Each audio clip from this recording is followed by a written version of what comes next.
మహాభారతము యొక్క సమగ్ర సారాంశము.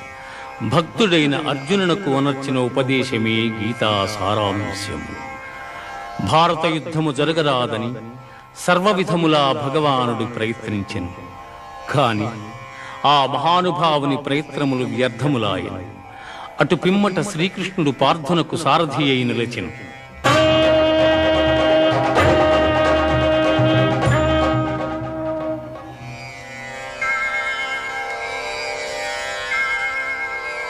యుద్ధరంగమున అర్జునుని కోరిక మేరకు రథమును నిలిపెను.